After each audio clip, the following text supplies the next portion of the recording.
The following program is a Town of Colonie television production of the William K. Sanford Town Library.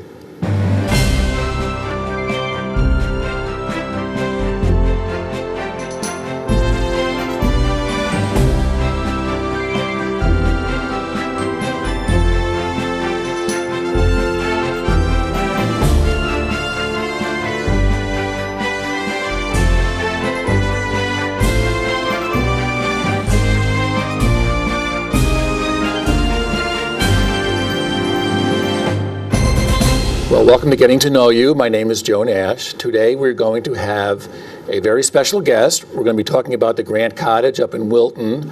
However, for today's purposes, the beginning here, we're going to be talking about when it was known as the Drexel Cottage. And we're going back to June of 1885 when they had a very prominent guest. He was up there writing his memoirs, former President Ulysses S. Grant. So welcome, Mr. President. Thank you. Now, Mr. President, you're coming up to Wilton. You're not in the best of health. Can you tell us the state of your health and why you're coming up to the Drexel Cottage here? And well, last year, in the autumn of 1884, I was diagnosed with cancer, and they caught it much too late. I was told there was nothing to be done, and out of the blue, I was under a death sentence, and I still am. I've been failing.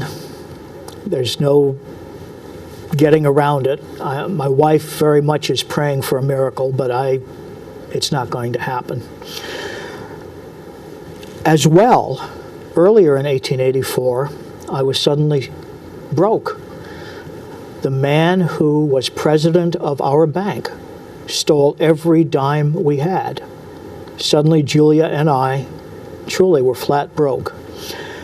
And to try to recoup what we had lost, I began writing magazine articles, and ultimately, it was suggested that I work on my memoirs, my recollections mostly of the Mexican War and the Civil War.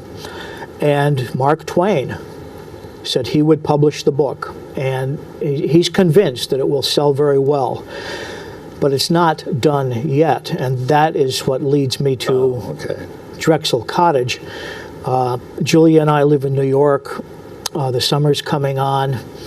Dr. Douglas really thinks the heat of summer will exacerbate my condition, and let's be blunt about it, hasten my death. And he was looking for a place where there would be fresh, clean, unpolluted air, hoping that if I could relocate there, it would prolong my life and I would have time to finish my book. It turns out that Joseph Drexel, an old friend of mine, has a cottage on Mount McGregor in the little town of Wilton, just north of Saratoga. And he offered the cottage to Julia and to me for as long as we need it, for free. And that's why we came up to the cottage a few days ago. All right. So now as you get up here, Volume 1 is already finished. Is that correct? Yes, it is. Yes, it is. And then you're going to be hoping to finish Volume 2 now. Much of Volume 2 is done. I find as I reflect, I'm always remembering new things to add. So Mark Twain as a publisher is a very patient man, but I know I'm driving him a little crazy because I keep adding material. But most of the galleys for the second volume are ready. I'm examining them, double-checking them while I'm up at the cottage. So you're going to be going over the galleys while you're trying to finish. Yes. And how is it, because of your health, how many hours a day are you able to work, and how do you go about, are you writing or dictating, or how are you going about it? It's variable. The cancer is cancer of the tongue, cancer of the throat. I was a heavy cigar smoker, and I'm sure that is what caused it. In the beginning, when I started the project last year, I dictated, but the cancer became very aggressive, and there are points where I cannot speak above a whisper, and dictating is impossible. So very often now, in these last months, I've had to write every single word. As far as how how focused I can be, that is very variable. Early on, I could work 8 hours a day. And then over the winter of 84, 85, the cancer became very aggressive, and I was bedridden and unable to move for weeks, and worked on the book not at all. Now that I've been relocated, the fresh air that Dr. Douglas hoped would be healthful seems to be working to some extent. My energy's come back a bit, and I can probably focus 2 hours a day, Okay. I would guess. Now, I understand through newspaper accounts and things that the whole country is sort of following you through this process. Is that correct? Or Oh, my dying has been very well publicized, yes. and so is there a? I understand also. You mentioned Mark Twain before. Now he has this sort of unique way of he's already sold the book to subscribers. I mean, talk about that a little bit. His approach is this. He has sent door-to-door salesmen across the North, not in the South particularly, but across the North. You must remember that our Civil War touched every home in America. If a particular household did not have a man who served, the man next door did, your cousin did. Every household was touched by the war. And Mr. Twain has sent door-to-door salesmen who are veterans of the war. And at first I was a little uneasy about this. I thought, this is very manipulative to have an old veteran come to the door and say, is there a veteran in the house? And then promote my book as something every veteran should have. That really concerned me. But I have talked to many people who have been visited by the door-to-door salesman, and it turns out that many of the old soldiers never talked about what they went through to their families, and have actually felt very isolated. And when the salesmen come to the door, they sit down, the family's usually there, and the salesman and the old veteran will begin to reminisce. And stories will come out that the family has never heard before. This experiment seems to have been more of a plus than a minus, less manipulative than I would have thought. And in any case, there have been no complaints of pressure being applied to families to buy the book.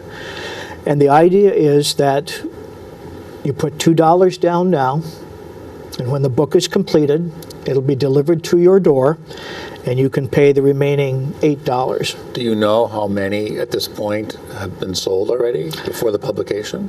The actual numbers elude me, but Mr. Twain did sit down with me the other day, and he said, I can guarantee that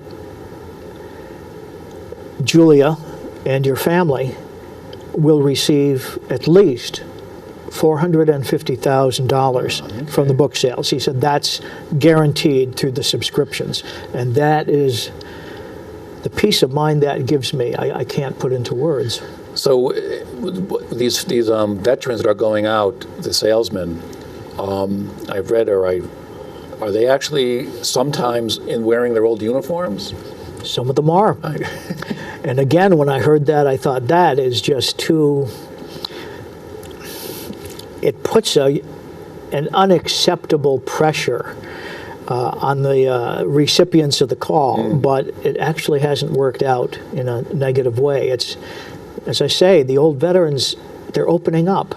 And if anything, it's bringing them closer to their families, and that was something I would never have foreseen. Now, this is 1885, 20 years. Is there still there's obviously still a lot of interest in the Civil War. But there probably always will be. I would think. In our future. So as you're up here working, how is your family, your wife Julia, and how is your family doing? Well, we were completely wiped out financially. All my adult children wanted to help, but they kept their money in the very same bank. They were also wiped out when the bank president scurried off with everyone's money. He incidentally has been caught and he will go to trial, but no money has been recovered. Okay. So it's not just Julia and myself. It's Julia, our 4 adult children, our grandchildren. We are all packed in to Drexel Cottage. We are all there. Okay. Now, close by, south of where you are now, is Troy, New York. What's I heard you had a visitor from Troy. Who was that? Well, this is a unique story. The whole country knew that Julia and I were broke, and many of our friends offered to give us money. And we said, absolutely not. We will not take charity. But out of the blue, we received a letter from Lansingburg, which is part of Troy, I understand. Sure. From a gentleman named Charles Wood.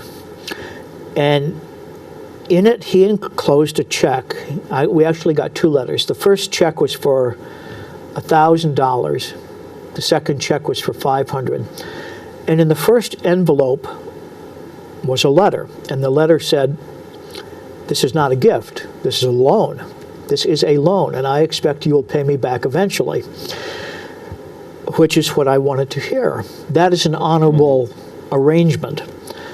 But there was a cryptic message. Mr. Wood said, I owe you this for Appomattox, and I had no idea what he meant.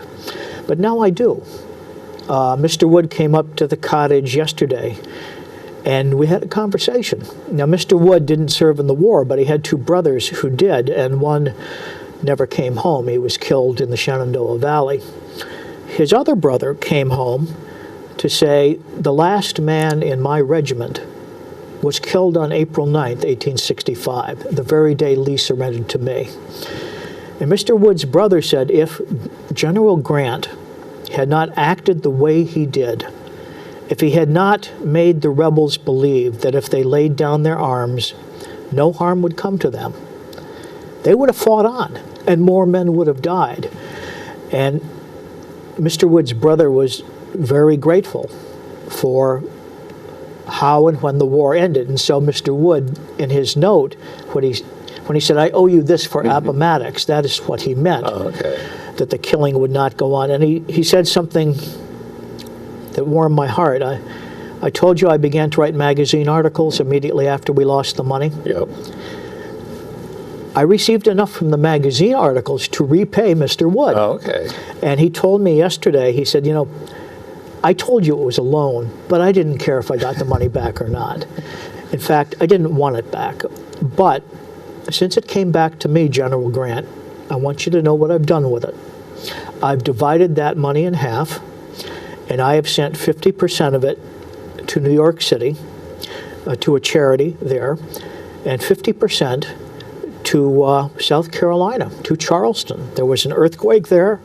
It's needed for earthquake relief, and I know your greatest wish has been to bind up the wounds of the war, to make Americans believe we are one people again, and symbolically through my money, I've tried to carry this wish through. Okay. And I was just extremely touched to hear that, extremely touched. Well, that's a good story. Now, you mentioned being financially trying to provide for your family by writing this book.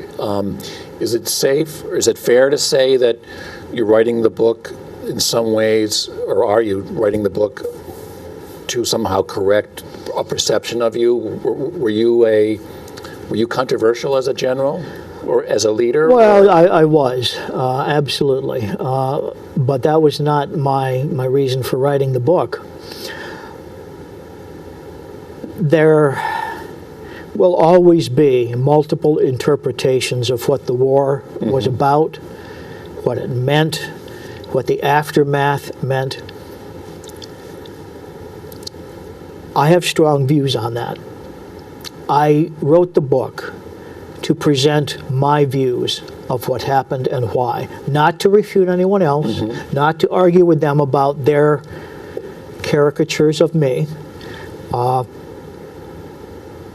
really just wanted to put in the libraries of America, I suppose, my views on this crisis that changed the country. And then how, in your memoirs, you were a president for 2 terms, but your memoirs so far, you're primarily focusing on your military career.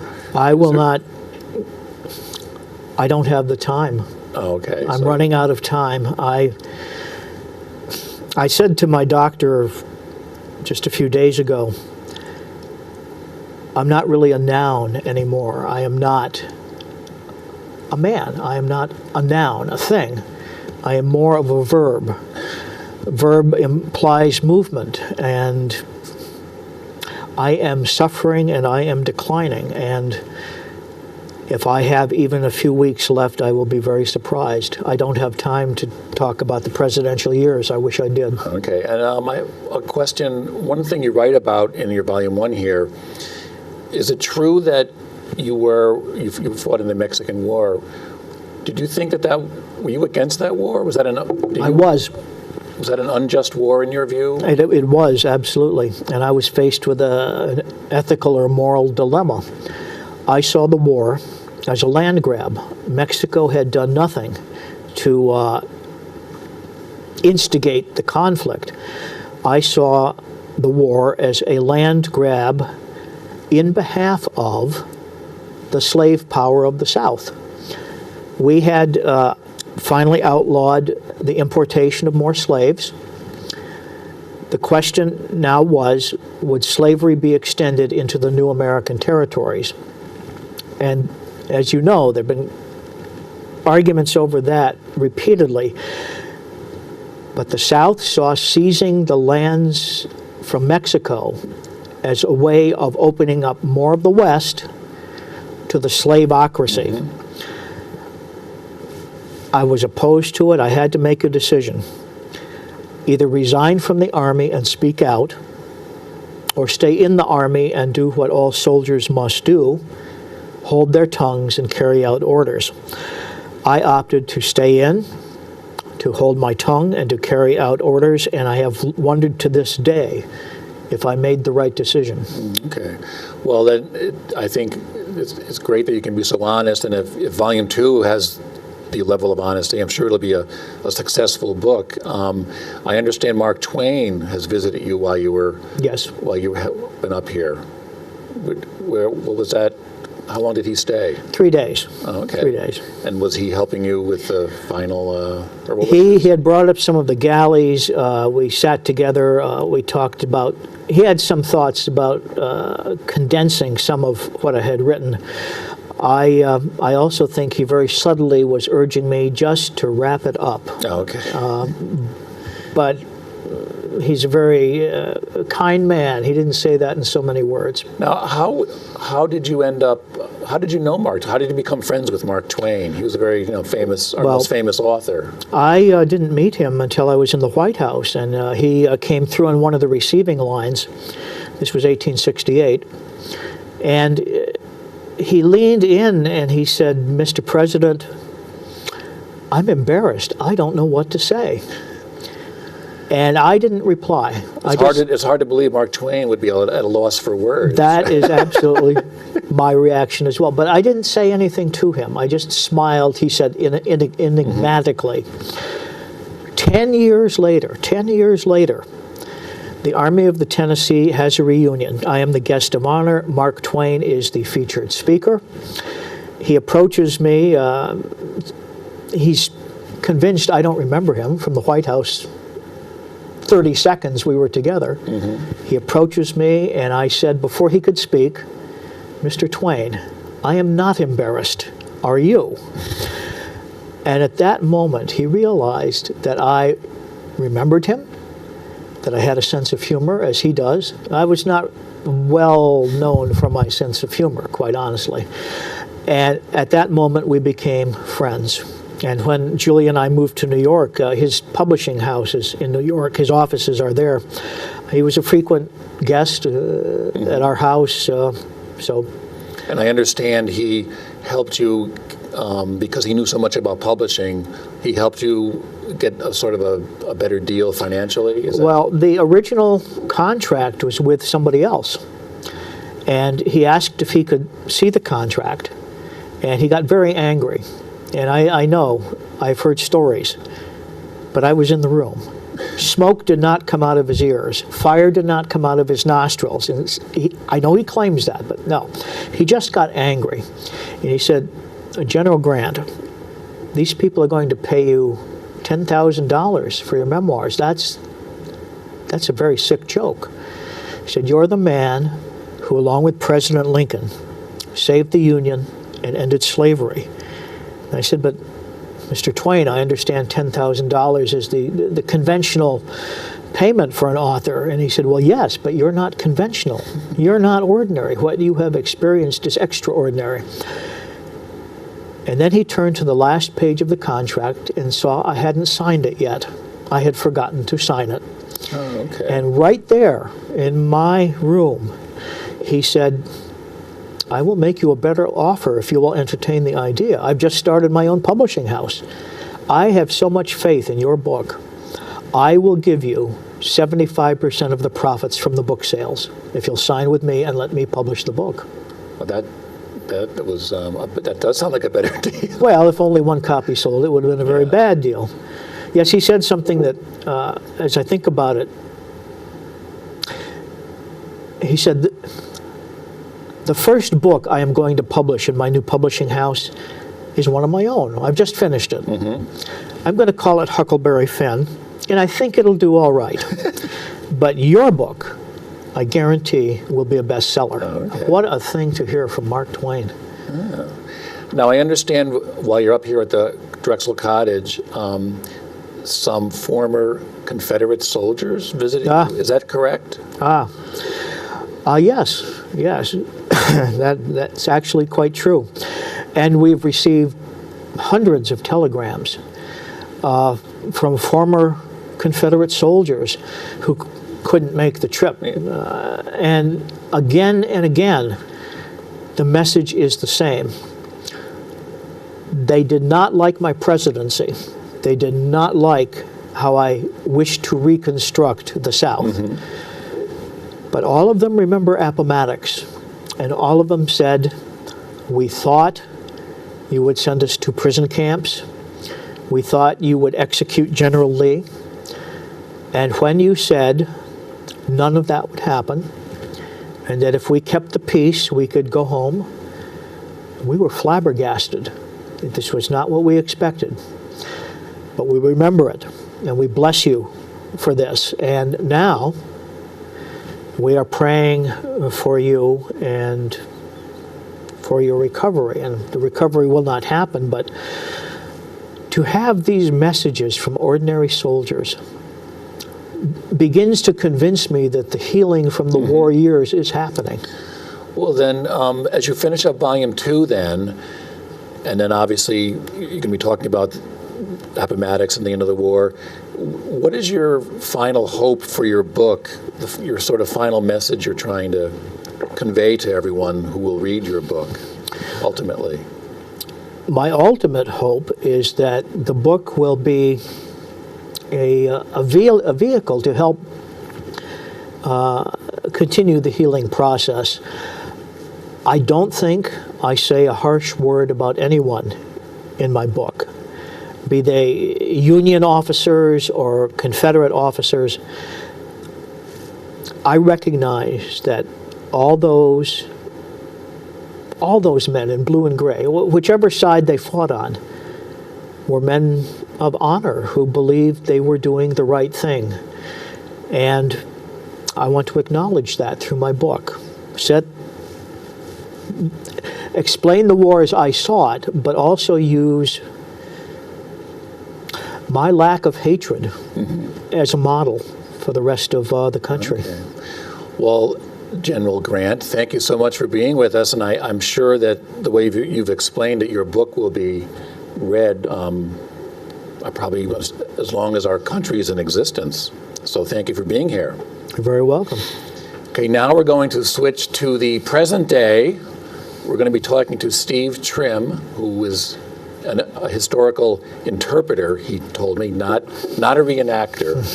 and then you work up at the cottage. Tell us about you work up at the cottage during the summer, and you give tours, and maybe you can explain when it's open, when people can come up. And Yeah, Grant Cottage is now a state historic site. We're seasonal. We run from Memorial Day through Columbus Day. And I think for the best update, people should check our website. Sure. We are in the 21st century in that regard.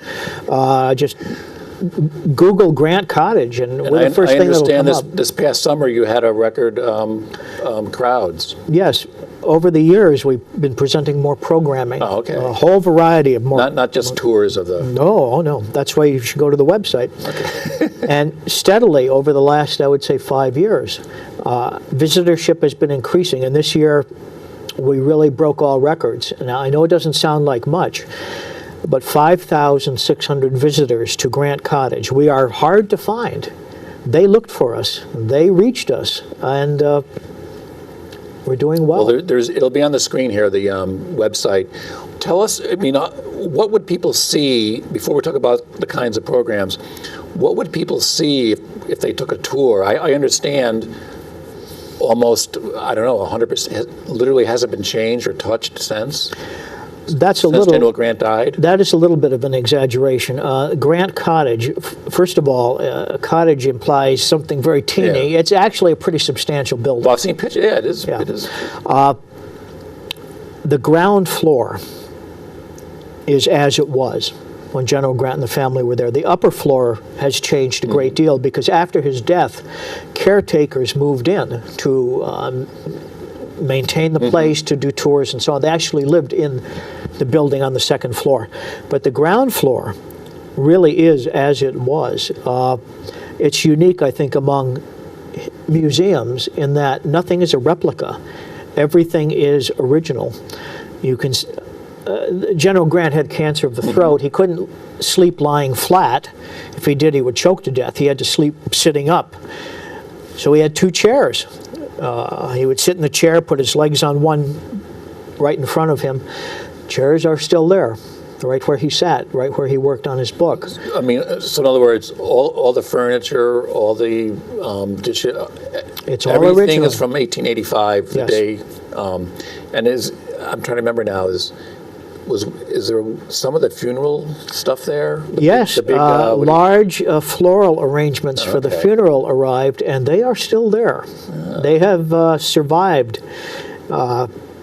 We're recording this in the 130th year since General Grant's death, and they're still there. This summer I went down to the FDR house, and you can look in, and it looks like it hasn't been touched, but it is kind of fascinating. Well, what are most people's reaction when they stand in a room that hasn't changed since 1885? What are they? Because you're up there giving tour. Well, they're always astonished. It is unlike any other museum they've ever been to. Of course, we don't encourage touching objects and so on, but there are a few that it's all right to do that. Well, for example, we have under glass on the wall. At the end, Grant couldn't speak. He really had to write everything in his book and every message he wanted to convey to his family or his doctors. And he had little notepads. We have one of his notepads and one of his notes that was preserved. It's under glass and on the wall. The note can be read. And I tell people on the tour, I absolutely did not believe that was real. When I first came to the cottage, it was on a tour. And I thought the tour guide was exaggerating. Nothing that delicate could possibly have survived. And then the tour guide showed me, and I show it now on my tours, a photograph taken in the room 5 years after Grant died. But still. And already the notepad is under glass on the wall. It's real, and that's large objects and small. They're all authentic. So besides tours, what other kind of events do you have? Like lectures? I understand you have. I'm trying to think. You call them like porch chats. What are some? The Grant Cottage porch is very, very wide, so we can get lots of people on the porch. We have some anchor events every year. The anniversary of the general's death, the anniversary of the funeral. We try to bring his family back for that to talk about the man they loved. But we have a variety of things. We always have authors coming up talking about their books on Grant, their interpretations. Of course, Civil War music's always popular, so we've had that. Oh, okay. We actually this year, just to show you how we push the envelope a little bit, one of our volunteers found a radio play from 1949. It was from a series called You Are There. Oh, okay, the old CBS thing. Yes, Yeah, that was on TV later, Yeah. but it began as a radio show Okay. where real reporters seemed to transport back in time Oh, okay. and cover historic events as a newscast. And they found a script for Grant and Lee at Appomattox. Oh, okay. So we recreated an old radio studio. Our actors dressed up in outfits from the 1940s. Okay. And we brought that radio show back to life. Did they use is some of this script? Because I know at the end of the memoirs, there's that stuff, there are conversations they had back and forth. Did they actually use some of the memoirs? Do you know? Or Nope, as far as I know, they didn't. So it was all just. And I have to say, this radio script from the 1940s had a pro-Southern bias, Okay. calling Grant a butcher, and all of Okay. that stuff that I feel has been disproved and discredited. Okay. But we went with it. We went with it, and then our actor, some of our actors after the show. I didn't portray Grant in this particular event. Lee and Grant stayed in character and answered questions from the Okay. audience. Oh, that's interesting. Yeah.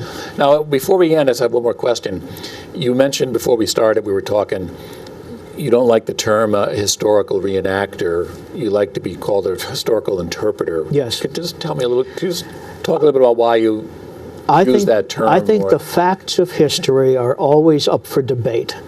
Certainly. We may know that Appomattox, the surrender occurred on April 9th, 1865, but if you read the accounts of the men who were in the room, they're all a little different. Each one claiming, I have the facts. Yeah. So to reenact what one person believes was absolutely authentic makes me uncomfortable.